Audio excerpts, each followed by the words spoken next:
welcome Lalit to the show. Thank you. And we will start with because Tokyo Olympic से team वापस आई है बहुत ही बड़ा 41 years के बाद एक मेडल लेके. So naturally your feelings. हाँ, काफ़ी मतलब खुशी इस बात की कि हम लोग को सौभाग्य मिला कि हॉकी का इतना जो हम लोग के पास गोल्डन मेमोरी है, गोल्डन अचीवमेंट्स है, तो हम लोग को उसको कैरी फॉरवर्ड करने का मौका मिला. और ये सौभाग्य है कि 40 से 41 साल बाद ये अपॉर्चुनिटी हम लोग को मिली कि एज अ टीम हमने खेला और लोगों की जो उम्मीदें थी उस पर खरा उतरे. कि मतलब हर गेम में लोग बोलते हैं पहली बात तो कि अंत भला तो सब भला. और पूरे देश को खुशी इस बात की है कि हमने सबके उम्मीदों पे खरा उतरे हैं, हमने मेडल लेके आया है. और पहले भी होता था, ऐसा नहीं कि पहले ओलंपिक में ही पूल में हारे हैं या उसमें हारे. लेकिन सबसे बड़ी बात ये है कि किसी भी तरह गिरते गिरते जो संभले हैं हम लोग, अपने आप को एज ए टीम संभाले हैं. उसमें कोचेस का मतलब सब बहुत बड़ा योगदान रहा है, सारे टीममेट्स का कि नहीं यार हम लोग अगर कोई चीज़ के लिए हम लोग कमिटमेंट हैं कि नहीं हम लोग को केवल यहाँ पे खेलने नहीं आना है और हमें मेडल लेके जाना है कंट्री के लिए. तो वो सब माइंडसेट था शुरू से. हाँ, बिकॉज जो एक साल कोविड का भी पीरियड रहा, बहुत टफ पीरियड था. एक टाइम पे लग रहा था शायद ओलंपिक्स हो ही नहीं. एंड आई थिंक इंडिया को थोड़ा सा प्रैक्टिस मैचेस भी कम मिले, इंटरनेशनल मैचेस भी कम मिले. और एक पूरा साल एक कैंप के अंदर बंद होके रहना, इट्स नॉट ईजी. तो मेंटली भी बहुत डिफिकल्ट होती है ऐसी प्रिपरेशन. तो आप लोगों ने कैसे कोप अप किया उस चीज़ जी, से? अगर कोप अप करने की बात बोलूँ तो केवल ये हम लोग की जो लाइफ थी, जो चीज़ें पहली बार हुई हैं कि न केवल हम लोग उससे इफ़ेक्ट थे कोविड से, बल्कि पूरा कंट्री पूरा वर्ल्ड हो रहा था. उसमें सबसे बड़ा मैं क्रेडिट दूंगा गवर्नमेंट ऑफ इंडिया का, जिन्होंने हम लोगों को जो ओलंपिक बॉन्ड के जितने प्लेयर्स थे उनको बहुत ही ज़्यादा उन्होंने हेल्प किया. उनको फोकस कि आप अपने खेल पे रखिए, जो भी प्रॉब्लम्स हो रही हैं हम उसको सॉल्व आउट करेंगे, उसको हम सॉल्व करेंगे. उसके बाद हमारे एसोसिएशन हॉकी इंडिया ने भी हमें हर तरीके से सपोर्ट किया. उसके बाद government of India sports department, sports ministry का भी देखें आप तो उन्होंने भी टॉप जो स्कीम थी वो भी हर तरीके से हम लोग को सोच रही थी हर संभव प्रयास मिले. उसके साथ साथ में अगर हमारी जो फैमिली है, जो हमारी टीम हॉकी टीम फैमिली है, जो हमारी सभी ने सेक्रीफाइस किया. अगर आपने देखा हो तो कोविड के टाइम में कुछ प्लेयर्स को कोविड भी होते थे, हॉस्पिटल जाते थे, वापस आते थे फिर भी, लेकिन वो जो एक नेवर गिव अप था हमारे में, नहीं यार हम लोगों को माइंडसेट है और हम लोगों को मेडल लाना ही लाना है. सब ने सेक्रीफाइस किया. और मतलब हम लोगों का ये माइंड सेट था कि नहीं अगर हम लोग 5-6 महीने घर नहीं जा रहे हैं तो बहुत कुछ हम लोग सेक्रीफाइस कर रहे हैं. किसी के मम्मी पापा की तबीयत ख़राब है, किसी को उसकी, लेकिन फिर भी हम लोगों ने उस चीज़ को स्ट्रगल किया. सब मम्मी पापा फैमिली भी यही बोल रही है कि नहीं तुम लोग बड़े मिशन के लिए हो, तुम लोग वहीं फोकस करो. उसके साथ ही साथ केवल हम ही नहीं, हमारे जो टीम के स्टाफ थे, चाहे शिविंदर सिंह की बात कीजिए जो हमारे असिस्टेंट कोच, स्पेशली मतलब वो तो इतने लेजेंडरी प्लेयर है, सबको पता है कि कितने स्टार प्लेयर थे अपने टाइम के, वो पीयूष दुबे सर. उसके बाद प्लस अगर देखा जाए तो एक मेसी और अरूप भाई भी. उसके बाद हमारे ये जो अब मैं चीफ कोच की बात करता हूँ कि ग्रैम सर, उसके बाद ग्रेग, उसके बाद रॉबिन, तो सब ने अपनी फैमिली को मतलब सब ने सेक्रीफाइस किया अपनी फैमिली से दूर रह के. तो ये एक जो कभी नहीं हुआ था ऐसी चीज़ें, वो सबको एक ऐसे बॉन्ड में बांध दी थी और एक ऐसे कमिटमेंट बांध दी थी कि इतने सेक्रीफाइस करने के बाद भी अगर हमने कुछ हासिल नहीं किया तो ज़िंदगी भर एक हम लोगों को ठेस पहुँचेगा कि नहीं हम बहुत कुछ कर सकते थे. मतलब आपको लगा कि ये चीज़ ने हेल्प किया टीम? बहुत बहुत हेल्प किया, क्योंकि उस चीज़ों से एक चीज़ तो बहुत अच्छा हुआ कि हमारा डिस्ट्रैक्शन नहीं था. सबसे बड़ी बात जो कि स्पोर्ट्स पर्सन के लिए डिस्ट्रैक्शन नहीं था. पहले भी नहीं होती थी, लेकिन होता है ना कि मन चंचल होता है, कहीं भटकता रहता है. तो हम सब लोगों को ये था कि कहीं जाना नहीं है. साई ने हमें इतना सपोर्ट किया कि सारी की सारी फैसिलिटीज़ हम लोगों को वहीं प्रोवाइड कराते रह गए. काफ़ी डिफ़िकल्ट होता था, लेकिन हम लोग भी समझते थे कि हम लोग तो केवल खेल रहे हैं लेकिन पूरी कंट्री इस चीज़ से जूझ रही है. तो हम भी अपना सोचते थे जितना हो सके कंट्रीब्यूट करें हम लोग, जितना हो सके. लेकिन उसके साथ ही साथ हमारा पूरा फोकस था मेडल पे, और ऊपर वाले ने भी हमें इसे हेल्प किया, हमारी मेहनत पे रंग लाया. और ठीक है, ये जर्नी बहुत ही आसान तो नहीं थी, लेकिन हाँ खुशी इस बात की होती है कि मेहनत रंग लाई.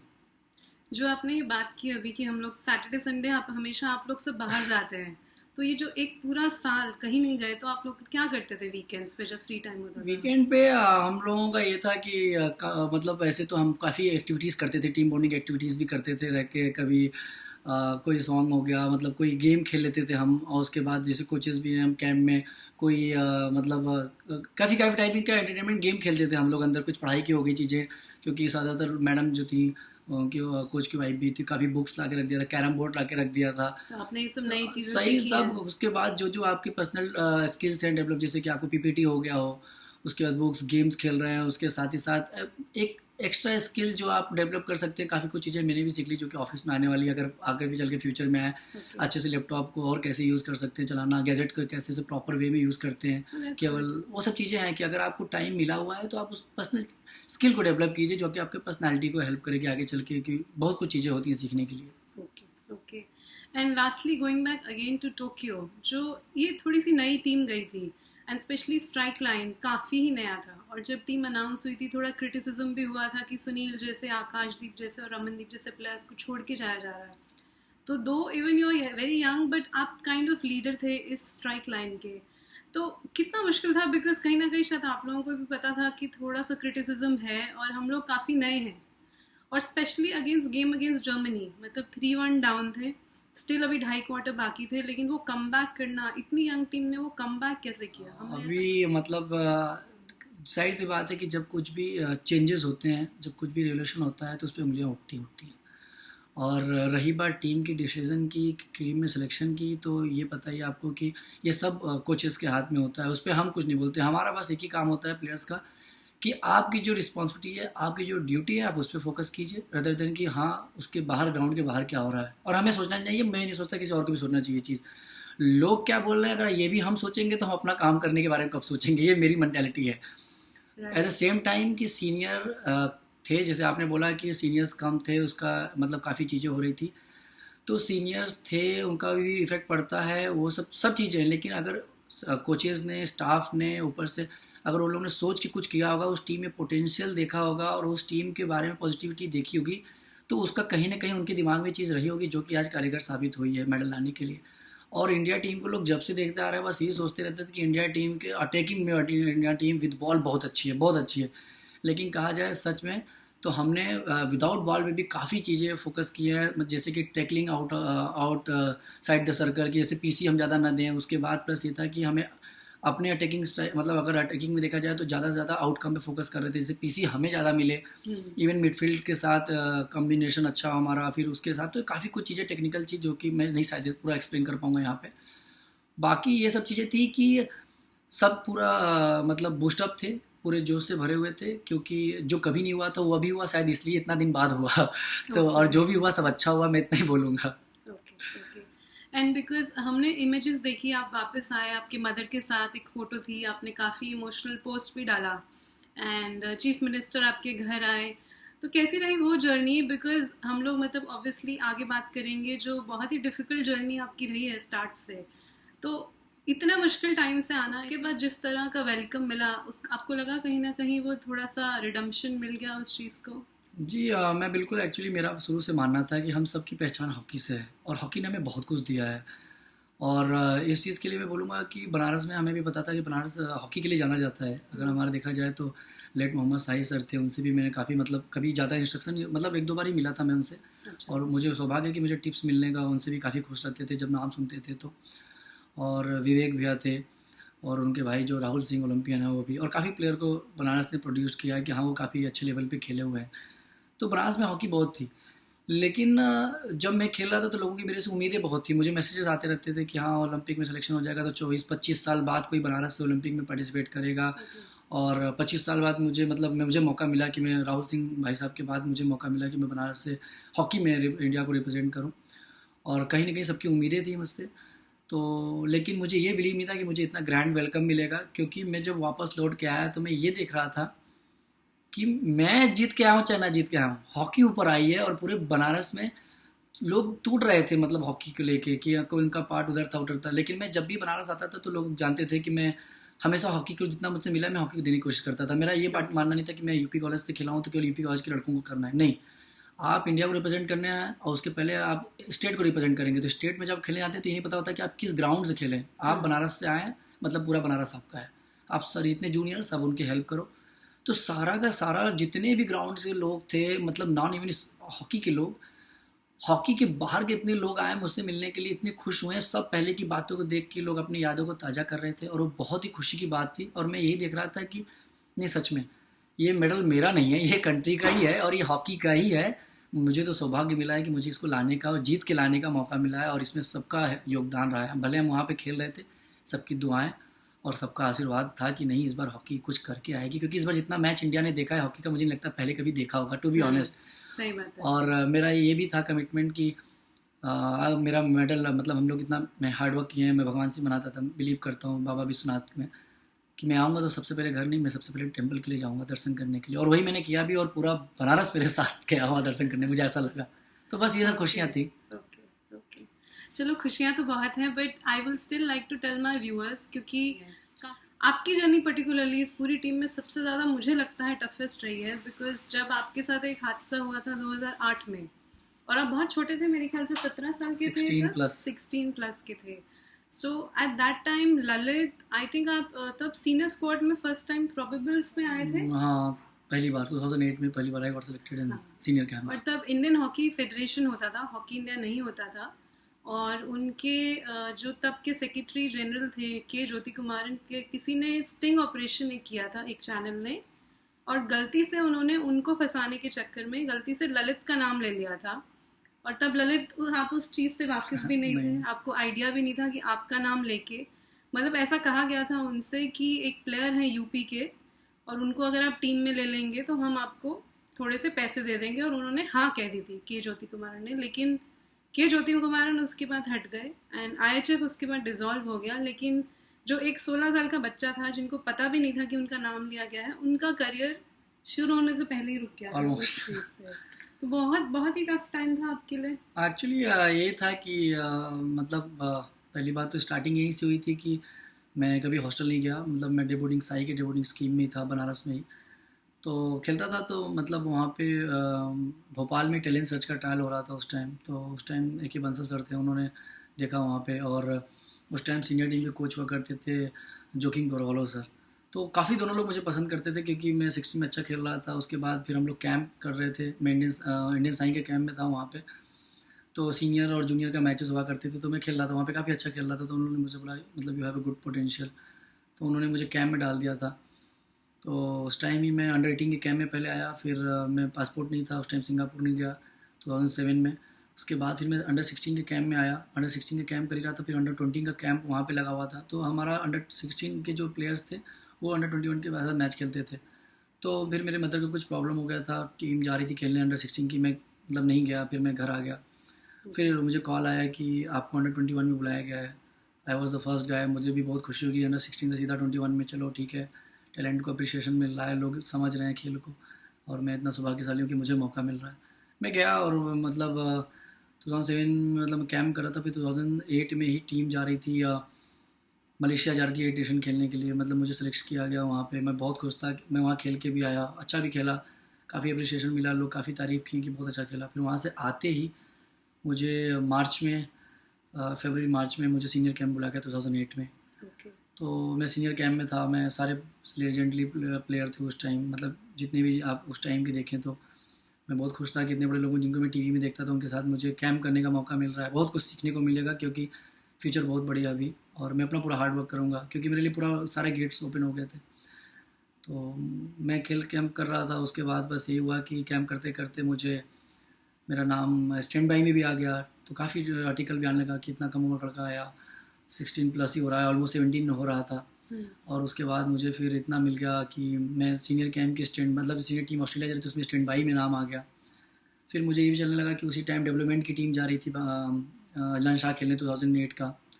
तो मुझे ये भी कहा गया कि आप जाके, क्योंकि सीनियर टीम तो चली जा चुकी थी ऑस्ट्रेलिया, मुझे आना था बहालगढ़. अंडर 2008 में ही बहालगढ़ में कैंप लगा हुआ था. तो अंडर 21 का टूर वहाँ पे 21 का कैंप लगा हुआ था. तो मुझे बोला गया था कि आप वहाँ पे जाके ज्वाइन कीजिए सीनियर जूनियर की टीम बन के, जो ऑस्ट्रेलिया प्लेयर गए उसमें से, और बस आपके यहाँ से 9 प्लेयर मिला के डेवलपमेंट की टीम बन के अजलान शाह जाएगी.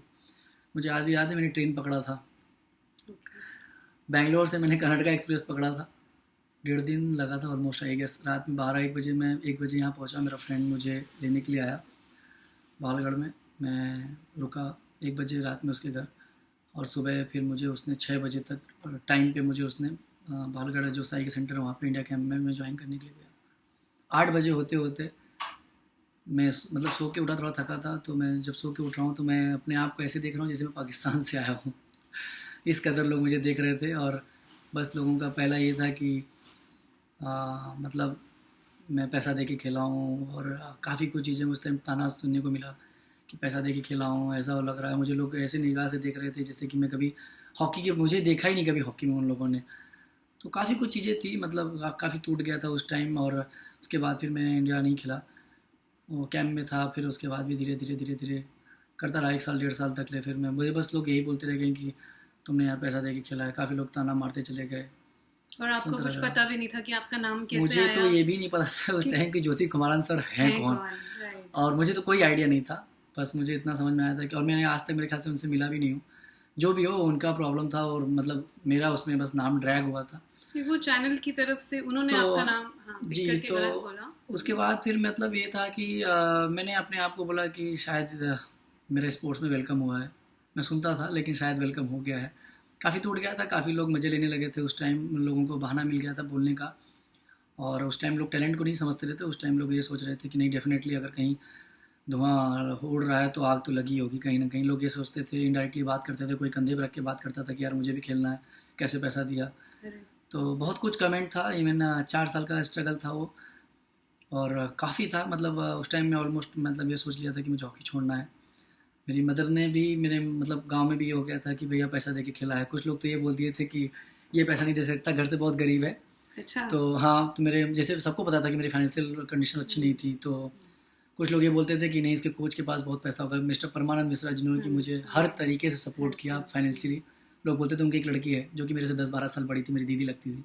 लोग बोलते थे कि जिनको नहीं पता था कुछ, उनकी बात कर रहा हूँ मैं, लोग बोलते थे कि अरे ये चाह रहा था कोच की इसकी जॉब अब लग जाए तो अपनी लड़की की शादी करा दे। बातें तो यहाँ तक पहुँच गई थी। काफी तो टफ टाइम। बहुत और टफ आप टाइम था। बहुत छोटे थे तो बहुत आपने मतलब बहुत मेंटल प्रेशर हाँ, रहा बहुत आपके ऊपर। उस टाइम ऐसा हो गया था कि मैं हॉकी छोड़ रहा था, और गांव में भी हो गया था कि हो सकता है उनके कोच ने पैसा दिया, उन लोगों ने नहीं दिया। तो काफ़ी वो सब जितना रिमर्स पैसे के बारे में हो सकता था उसमें सुन रहा था मैं। रात में रोता था, सुबह उठ के सही होता था। मम्मी से बर्दाश्त नहीं हुआ तो उन्होंने बोला कि मैंने बोला मैं हॉकी छोड़ दूंगा। कहीं तुम छोड़ दो हॉकी, हमें लग रहा है कि तुम कुछ गलत कर लोगे। तो अच्छा। खेलने का मन नहीं कर रहा था, एकदम छोड़ दिया था, और टूट गया था अंदर से। नहीं कोई दोस्त बस एक दो दोस्त थे, कोई सीनियर था नहीं कि ये सब चीज़ों में सपोर्ट करे। तो उन्होंने बस एक ही बात बोली कि आज के डेट में अगर तुम हॉकी छोड़ देते हो तो ये बात सब कहेंगे कि ललित उपाध्याय पैसा दे के खेला है। और अगर छोड़ दिया तो लोग यही बोलेंगे यूपी से लड़का आया था, वैसे ही यूपी आप लोगों को मतलब कहने की जरूरत नहीं है। लोग उसके बारे में, यूपी बहुत अच्छा है वैसे तो, बनारस तो और बहुत अच्छा है, लेकिन उसके बारे में रूमर्स काफ़ी लोगों को होती हैं कि ऐसे लोग होते हैं वैसे लोग होते हैं, जो भी रहा हो। तो उन्होंने बस ये बोला आज के डेट में तुम छोड़ दोगे तो फ्यूचर में लोग यही बोलते रह जाएंगे कि ललित उपाध्याय ने पैसा दिया है और इसीलिए वो खेला है, क्योंकि फिर उसके बाद यहाँ तुम्हारी स्टोरी खत्म हो जाएगी। लेकिन तुमने अपने बल पे वहाँ तक गए हो, तुम बस इतना खेलो कि तुम्हें नौकरी मिल जाए, हम लोग उसमें खुश हैं, और तुम्हें मिलेगी क्योंकि तुम्हारे अंदर पोटेंशियल है। मैं सब कुछ छोड़ के, टू बी ऑनेस्ट, मुझे उस टाइम क्योंकि मुझे टूट गया तो मुझे कुछ नहीं पता था कि 10 से 4 साल 5 साल हो रहा था, 3 साल तो हो ही गया था ऑलमोस्ट। मैंने छोड़ दिया सब कुछ, आज इंडिया खेलने की सब कुछ। तो फिर उसके बाद मुझे उस टाइम डूबती हुई एक बंदे को तिनका का सहारा होता है। मुझे बहुत खुश हूँ कि मुझे सबसे पहले कॉल आया इंडिया से, धनराज सर, हरिंदर सर था सबसे पहले जिन्होंने मुझे कोच से मेरे बात किया था, फिर धनराज सर।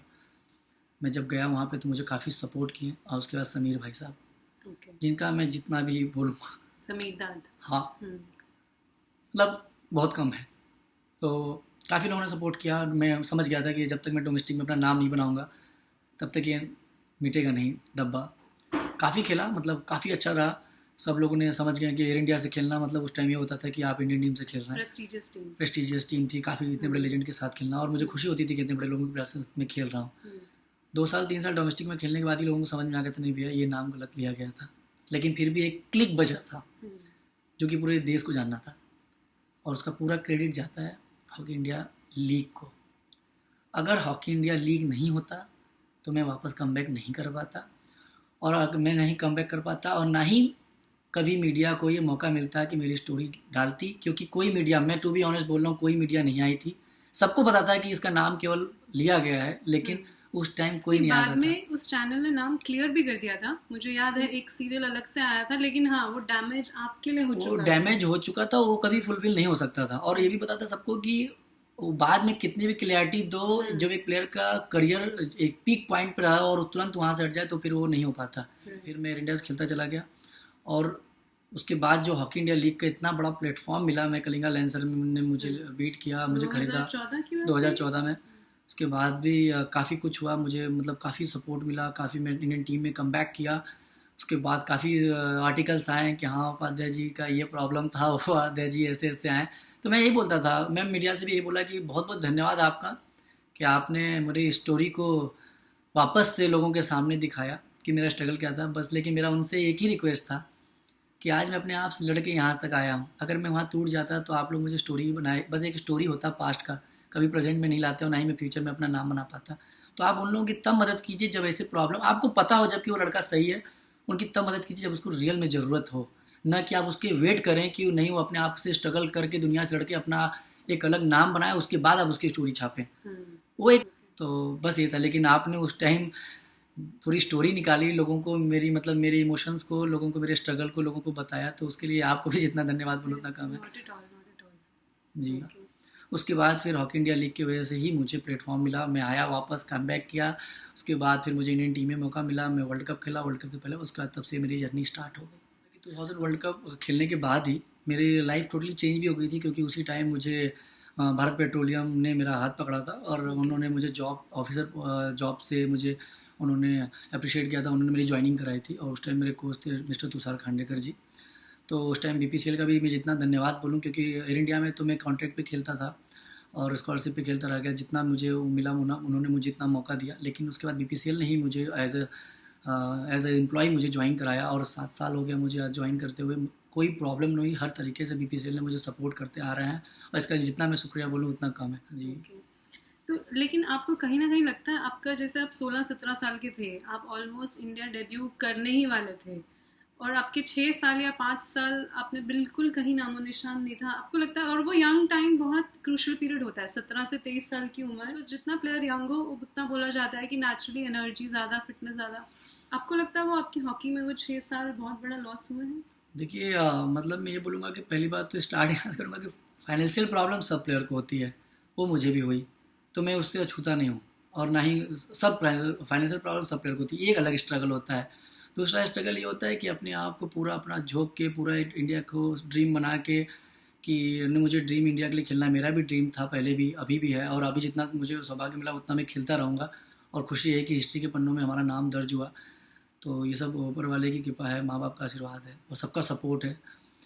तो वो जो एक ये जो अगर ये अनवांटेड जो ये इस टाइप का जो स्ट्रगल आता है, वो तो फिर उसके लिए तो फिर आदमी लाचार हो जाता है ना, क्योंकि उसके हाथ में कुछ नहीं होता। हम प्रॉब्लम्स को फेस कर सकते हैं, फाइनेंशियल प्रॉब्लम को फेस कर सकते हैं, हम अपने अंदर गेम की जो प्रॉब्लम्स होती है उसको सीख सकते हैं, क्योंकि प्लेयर ज़िंदगी भर सीखता रहे कम है, वो कभी परफेक्ट नहीं बन सकता। कुछ लेजेंड्स हैं जिनके बारे में मतलब नहीं बोलना चाहिए, वो लोग तो लेजेंड हैं, लेकिन हम जैसे प्लेयर की बात कर रहा हूँ तो कंफर्म करते रहेंगे, हमेशा अपने आप को सुधारने की कोशिश करते रहेंगे।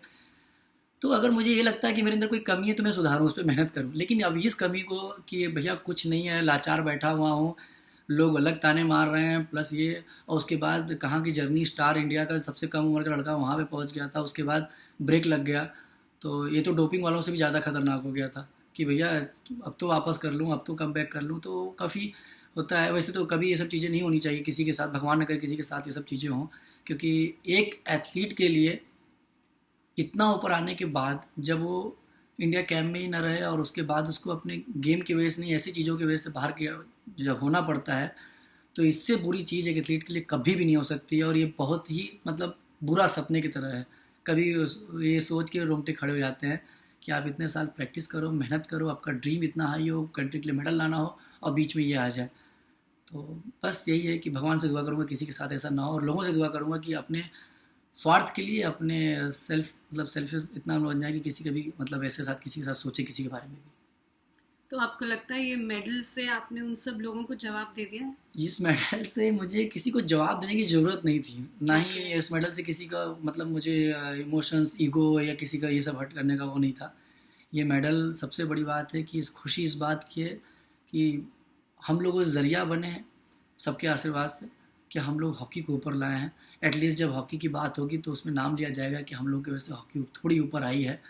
और ये कोशिश मैं दुआ भी करूँगा कि ये जो रिदम बना हुआ है इसको जो भी आगे वाली जनरेशन है इसको इसी तरह और ऊपर लेके जाए, कि जो इंडिया की हॉकी की जो पहचान थी इंडिया में वो बहुत अच्छी रही है। लोग आज भी उतने ही हॉकी को प्यार करते हैं, बशर्ते ये थी थोड़ी सी बीच में डाउन हुई थी, तो उससे लोगों के एक्सपेक्टेशन डाउन हुए थे। मैं नहीं बोलूँगा कि उनका सपोर्ट कम हुआ था, उनका एक्सपेक्टेशन डाउन हुए थे। लेकिन इसको आने से बाद मैं ज़रूर बोलूँगा कि लोगों की खुशियाँ बहुत बड़ी हुई हैं, लोगों के एक्सपेक्टेशन फिर से हॉकी को आया है, लोग फिर से हॉकी को दिल दे रहे हैं, और जितना लोगों ने इस बार हॉकी को सपोर्ट किया है उसके लिए तहे दिल से शुक्रिया।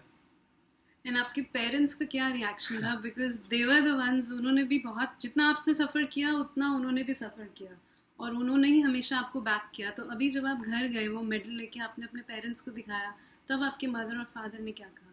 कहने को कुछ बचा नहीं था, रोने लगे बस। खुश थे काफ़ी, हर पेरेंट्स को खुशी होती है कि जब भी उनका लड़का कितना बड़ा काम करे का, मतलब कोई भी हो, न केवल हॉकी में, न केवल स्पोर्ट्स में, जब भी कोई किसी भी, चाहे वो स्टडी में हो, चाहे किसी भी इवेंट में हो, तो एक पेरेंट्स को इससे ज़्यादा खुशी क्या होगी जब उनका बेटा इतना बड़ा काम करे। और सौभाग्य हमें, मैं लकी हूँ कि मुझे ऐसे पेरेंट्स मिले, सबको अच्छे पेरेंट्स मिलते हैं। उन लोगों ने कभी मुझे किसी चीज़ के लिए फोर्स नहीं किया, मैं जो करता रह गया उसमें मुझे हमेशा सपोर्ट किया उन लोगों ने। तो पेरेंट्स को लिए मैं बोलूँगा कि बस अपने बच्चों पे ट्रस्ट करें, उनको समझें, उनको हर उस चीज़ में सपोर्ट करें जिनमें उनकी इंटरेस्ट है, जिसमें उनकी रुचि है।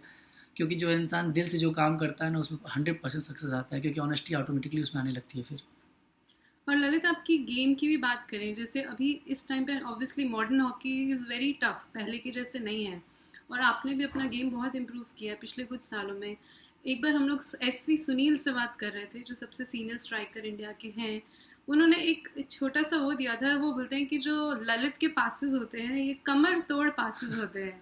तो वो ये क्या है जो आपके लिए बोलते हैं वो हमेशा? नहीं, ये तो मतलब बड़कपन है उनका, क्योंकि मैंने बहुत कुछ सीखा है। जब मैं इंडिया कैंप में आया हूँ तब से मैं मतलब उनको मैं अपना वो मानता हूँ, मेंटर, कि हाँ एज अ स्ट्राइकर देखा जाए तो उनसे सच में अभी मतलब देखा जाए तो he is a senior most player, और इनसे ज़्यादा फास्टेस्ट प्लेयर उनको इंडियन बोल्ट बोलते हैं। वो हो गए, श्री भाई हो गए, मतलब ये लोग बहुत लेजेंड है। मतलब इनसे जितना सीखा जाए उतना अच्छा है, क्योंकि आज है कल नहीं है, क्योंकि हर एक प्लेयर का दौर आता है चला जाता है, लेकिन जो अपने आप ने वो पास छोड़ के जाते हैं, मैं डेफिनेटली बोल सकता हूँ कि मतलब वो चीज़ों से अगर प्लेयर सीखा नहीं तो वो दुर्भाग्यशाली होगा। तो इज़ वेरी नाइस पर्सन। मतलब अब उनकी स्पीड से तो मैं सीख नहीं सकता, क्योंकि वो स्पीड टचवुड मेरे कभी नहीं आ सकता, वो उनके पास ही रहे और बहुत अच्छा है, मुझे खुशी होगी। लेकिन जो ये कमर तोड़ बोलते हैं, एक्चुअली मुझे लोग डॉजेस के लिए बोल देते हैं कि हाँ वो बनारस से मैं आया हूँ, प्रैक्टिस किए हैं उस चीज़ पे कि हाँ आप, जाहिर सी बात है कि अगर आप इंडिया टीम में आए हैं तो आपके पास कुछ तो एक अलग स्पेशलिटी होगी, कि आप कोई तो स्किल होगी जो आपको लोगों से अलग करती है। तो वो मेरे स्किल है, थोड़े डॉज है, ऊपर वाले के आशीर्वाद से अच्छी जगह पड़ जाते हैं। तो वो सब मैं इसी चीज़ के लिए वो लोग मुझे अप्रिशिएट करते रहते हैं, और ऐसे प्लेयरों से अगर मैं ऐसा मुझे लोग अप्रिशिएशन मिलेगा तो मुझे खुद खुशी होगी और मोटिवेट होगा। तो बहुत बहुत धन्यवाद सबका। Okay, and in last question, Indian hockey को कहाँ देखते हैं यहाँ से जाते हुए? क्योंकि एक तो हॉकी नेचुरली इंडिया ने मेडल लेके आए हैं, बहुत बड़ी बात है, लेकिन एक जो इंटरेस्ट आया है सडनली, मैं देख रही थी सब प्लेयर्स के जो इंस्टाग्राम और ट्विटर के जो फॉलोअर्स हैं वो इतने स्पीड से बढ़ रहे हैं, तो इट इज़ शोइंग कि लोग आप लोगों को जानना चाहते हैं, हॉकी देखना चाहते हैं। तो आपको कहाँ लगता है यहाँ से इंडियन हॉकी का नेक्स्ट स्टेप क्या होना चाहिए कि वो लेवल भी मेंटेन हो और लोगों में इंटरेस्ट भी मेंटेन हो? अगर इंडियन हॉकी की बात करें तो सबसे पहले मैं ये बोलूँगा कि बोलने की ज़रूरत नहीं है, अब लोग खुद उसको फील कर रहे हैं, लोग खुद उसके एक्सपेक्टेशन बढ़ा दिए हैं, कि लोगों की खुद आशाएं हैं कि उसको इतना फॉलो खुद कर रहे हैं, और लोगों को फॉलो करने का ही नतीजा दिख रहा है कि प्लेयर्स के फॉलोअर्स बढ़ रहे हैं ऑटोमेटिकली। ये उसका आंसर। दूसरा ये है कि हॉकी इसलिए ऊपर आ रही है, उसका एक सबसे बड़ा रीज़न ये है कि मतलब मैं जो हिडन हीरो बोलते हैं जिन्हें, मैं उनका नाम लेना चाहूँगा यहाँ पे। ऐसा नहीं कि मैं कोई पॉलिटिकल नाम लेना चाह रहा हूँ, इसमें मैं नाम लेना चाहूँगा श्री हमारे जो उड़ीसा के सीएम है, श्री नवीन पटनायक सर। तो उनका मैं जितना तारीफ़ करूँ उतना कम है, क्योंकि उन्होंने हॉकी को स्पॉन्सर किए हैं। मात्र एक ऐसा स्टेट है जो स्पॉन्सर किए हैं, और आप देखते हैं कि ज़्यादातर हम लोगों को अब तो हॉकी को, मतलब उड़ीसा को ही हम लोग स्पोर्ट्स कैपिटल बोलते हैं। तो जिस टाइम उन्होंने हॉकी को जब से देखा है सपोर्ट किए जा रहे हैं, जब से उन्होंने स्पॉन्सर किया है, हॉकी बहुत ऊपर आई है, और भी लोग आ रहे हैं हॉकी में इन्वॉल्व हो रहे हैं। और जब से उन्होंने इतना हम लोगों को सारी हर चीज़ें फैसिलिटीज़ दे रहे हैं, उसके बाद हॉकी इंडिया इतना प्लेयरों के हर एक नेशनल पे, हर एक एक्टिविटी पे कोचिंग स्टाफ हो गए, चाहे वो अगर देखा जाए तो जो कोचिंग के वो हैं, पाथवे का कोचिंग का जो उन्होंने सिस्टम चलाया है, हॉकी को जो और अपग्रेड कर रहे हैं, वो भी बहुत बड़ा स्टेप है। क्योंकि अब हर जगह लोग मॉडर्न हॉकी, जैसे आपने बताया, मॉडर्न हॉकी के बारे में लोग सीख रहे हैं। पुरानी हॉकी तो है ही, वो तो हमारा कल्चर है, लेकिन जो मॉडर्न हॉकी है उसके बारे में लोगों का अवेयरनेस इसलिए ज़रूरी है क्योंकि जब अब नए जनरेशन आया तो वो पुरानी जो कल्चर है उसको तो अडॉप्ट ऑटोमेटिकली इंडियन खून में है, लेकिन जो मॉडर्न हॉकी है उससे भी अवेयर इसलिए रहें क्योंकि उनको मॉडर्न हॉकी ही खेलनी है। अपना वो जीन्स लेके चलें, लेकिन जो मॉडर्न हॉकी उसको जो उसकी जो रिचुअल चली आ रही है अभी, जो बदली है थोड़ी सी, उसको एडॉप्ट करते रहे कि उनको प्रॉब्लम ना हो कि वो पुरानी हॉकी खेल रहे हैं। और उसमें उड़ीसा का hockey India, government of India, अभी सब लोग हॉकी को अभी तो इतना प्यार मिल गया है कि किसी से कुछ मांगने की ज़रूरत ही नहीं है। और इसका सबसे बड़ा एग्जाम्पल मैं ये बोलूँगा, हम भले ही मेडल लेके आए हैं और हमें सरकार ने इतना बड़ा तोहफा दिया है कि हमें उससे कुछ मांगने की इसलिए ज़रूरत नहीं है क्योंकि उन्होंने राजीव गांधी खेल रत्न का अवार्ड बदल के, नाम का अवार्ड बदल के उन्होंने मेजर ध्यानचंद जी के नाम पे रख दिया है। तो इससे बड़ा हॉकी को कोई उपहार मिल ही नहीं सकता, जो मेरा मानना है पर्सनली। बाकी मैं नहीं जानता, लेकिन मैं इसके लिए हमारे माननीय श्री प्रधानमंत्री जी का, मोदी जी का बहुत बहुत धन्यवाद करूँगा। और मतलब इससे ज़्यादा कुछ नहीं हो सकता हॉकी के लिए, और लोगों का प्यार, लोगों के इतने सपोर्ट, मतलब हम लोग सच में सबका मैं तहे दिल से शुक्रिया करता हूँ इस चीज़ के लिए। बस यही बोलूँगा कि अभी तो बस शुरुआत हुई है, अभी बहुत दूर बाकी है, जर्नी बहुत लंबी बाकी है। अभी तो केवल एक मेडल आया, होपफुली आगे मेडल का कलर भी चेंज होगा। बस आप लोग की दुआएं, आप लोग का आशीर्वाद चाहिए। Okay, thank you so much. और अगर आपने ये मेडल की बात की है, if you have the medal I would like you to show it to the viewers. In my bag है। सो जो मेडल की ललित बात कर रहे थे, this is that precious medal जो 41 साल के बाद इंडियन हॉकी ने जीता है। I think everybody should see it, it's very very very precious. मतलब हम लोग तो इसकी दुआ ही कर रहे थे पिछले 40-41 साल से। Lalit, thanks to you and thanks to the entire team India के लिए मेडल लेके आने के लिए, and thanks for your time.